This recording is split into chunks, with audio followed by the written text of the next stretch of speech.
When I was a child, I was so passionate about the natural world.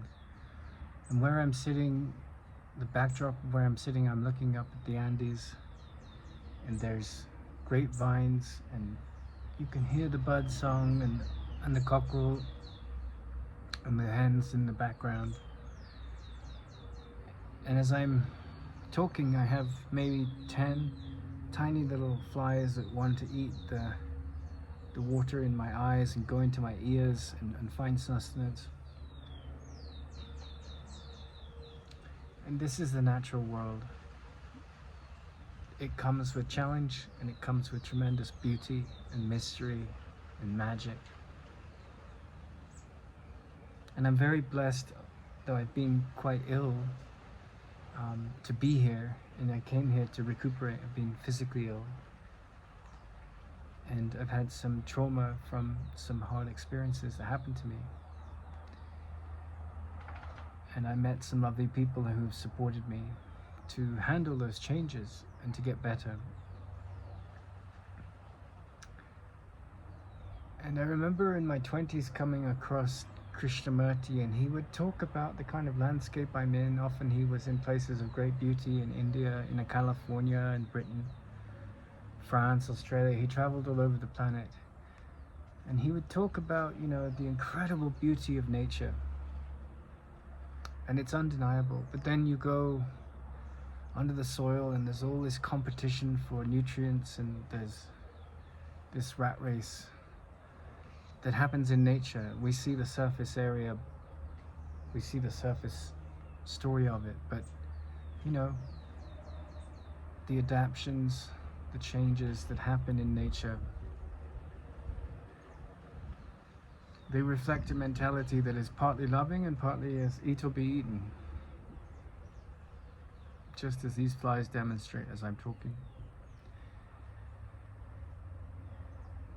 And it was coming across his talks about the profundity of nature, and how in the background of all that beauty, man was still carrying this horror of his history, his enmity, his pettiness, his cruelty, his vanity, his narcissism, his pride, his greed, his gluttony, his laziness, his excessive busyness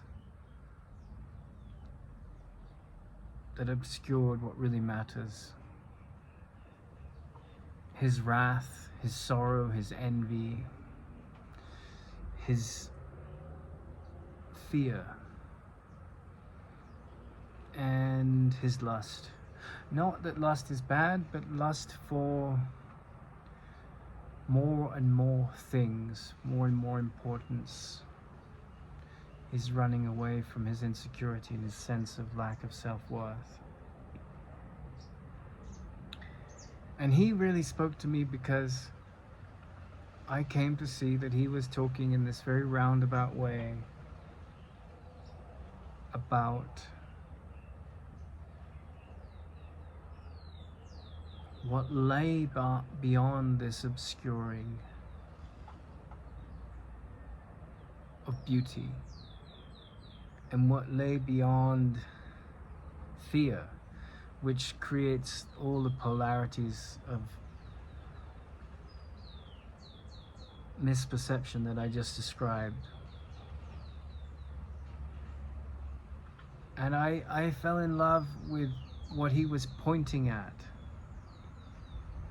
I came to the conclusion that what he was saying was extremely important.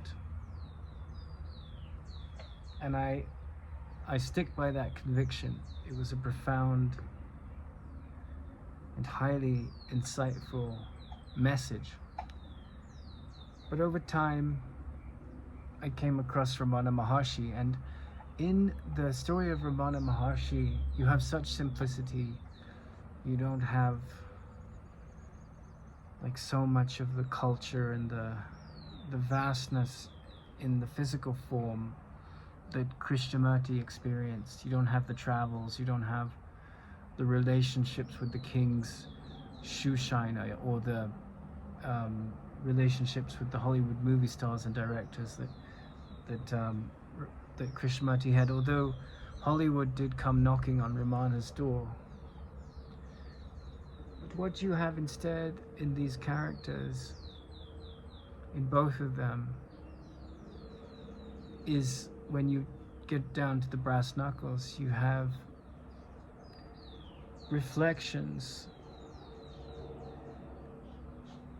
free of proselytizing, free of religious belief systems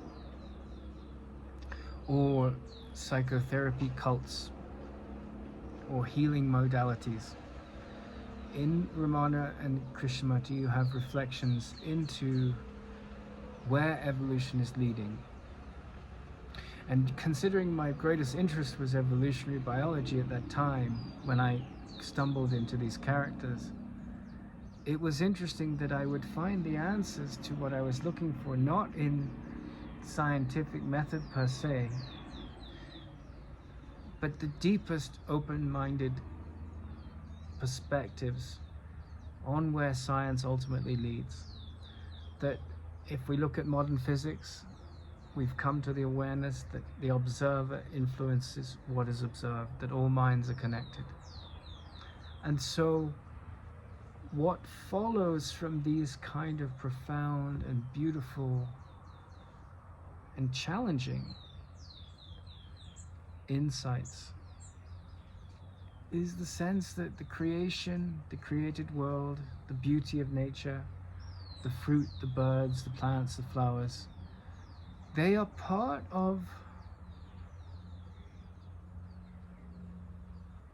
an unfolding that leads to rockets and spaceships and nuclear fusion and nuclear war and all the things, good and bad, that come with the adaptation of species that evolve in space and time. At a deeper level, with all that change going on, there is the call inward and the psycho-spiritual wisdom of the myths to say, these are what I see in the reflection of the stories in my life. These are the milestones here that represent transformations of consciousness. And one is looking in the mirror of death. And the mirror of death holds a character in your mind, in the reflection of that mirror, that wants to penetrate what is the root of death, what is the root of suffering. And this character is pivotal, and pivotal in terms of making sense of what life is really about. Now, the Christians will have one argument, and the Buddhists will have another, and the atheists will have another. And among them, there will be lots of different interpretations. And so, you know, the symbols of the world, put through the prism of the intellect and different experiences, will come up with all these different conclusions, and never the twain shall meet. But what I have been inspired to do is to speak about how I feel evolution does have an end goal, and the end goal is self-realization. The end goal is liberation from duality and the awakening of wisdom and love that is unfathomable and unmeasurable. And that is really the abyss that we come to in the unfolding of a life that is devoted to the preservation, yes, of nature on a certain level, but ultimately of what is aligned with the nature of the spirit and the inspiration of spiritual alchemy.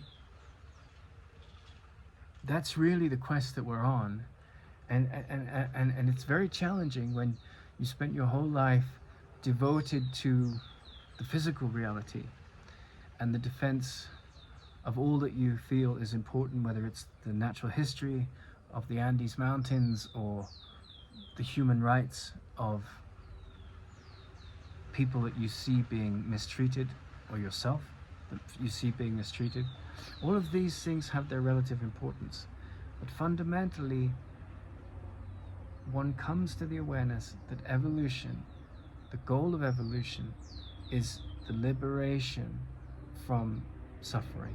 And however that works for you, you know. In my case, it came through the deliberation of nature and through these characters that spoke in the context of nature about the heaviness of the mind of man that was trapped in his grievances and his sorrow and his fear and his attack thoughts and his defense thoughts and his religions and the division that came with tribal mentalities and the differences in ideology and mythology. And out of that blossomed a deeper interest in the psychospiritual significance of the myths, and then the inward journey that I recognize that we're all on, whether we recognize that or not.